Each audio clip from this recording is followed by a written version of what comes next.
9 tips for visiting the Philippines for the first time. 1. Consider if the 21-day visa on arrival is enough. I had to smile when someone recently asked me if I'd visited all of the islands during my stay in the Philippines. Given there are over 7,000 of them and factoring in that the standard visa on arrival permits a short, 21-day stay, that would involve over 300 islands a day. That's a lot even by a fast traveler's standards. And I am not a fast traveler. I can, and did, happily pass over a week in Manila, spent more time than most in Puerto Princesa, and before I knew it, my visa was fast running out. 2. Make sure you have a return ticket. In light of the above, this may seem an obvious point, but I confess I had become complacent with entry requirements, having spent a lot of time in Latin America where such things are largely free and breezy. I've already written about the problem I had trying to board a flight to the Philippines with a one-way ticket. In short, you can't. For me, this led to a panic purchase at the airport of a return flight on a date and to a destination that ultimately was a bad choice in terms of both location and time. However, holding that return ticket in my hand, I became reluctant to extend my visa in the Philippines as it would have meant saying goodbye my outbound ticket. 3. Advance book. The backbone of your island hopping. One of the cheapest ways to get around the Philippines used to be by boat. But since Superferry sank a while back and sadly people died, the ferry is currently suspended between many routes. This makes flights the only mode of transport in many cases.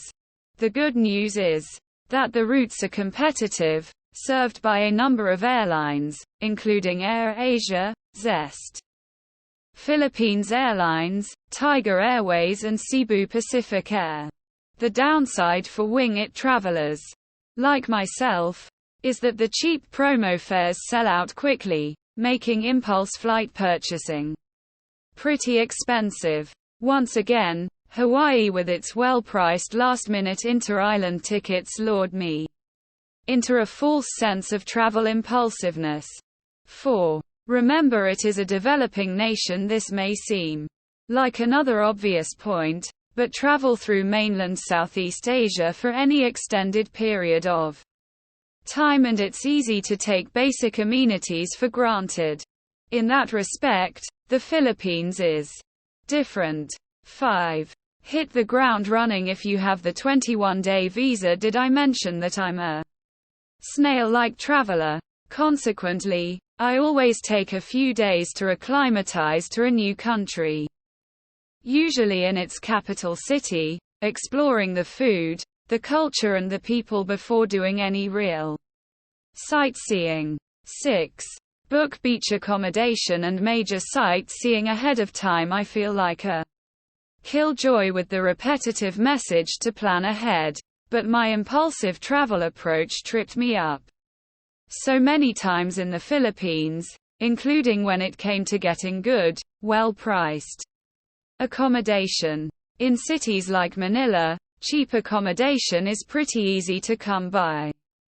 However, head to the likes of El Nido and you're going to struggle a bit more. Popular and not exactly budget. I found the cheaper accommodation all booked out when I arrived without a reservation. This is particularly so if you travel on a weekend, and can even be the case with popular hostels. 7. Accept that the Philippines is a bad food nation and get over it. I've met some people who disagree, and perhaps it is because my trip to the Philippines was immediately preceded by a month in Japan, but I was consistently disappointed with the food in the Philippines. Street barbecue was nice, and tapsilog enjoyable, but for me, that was as good as the food got.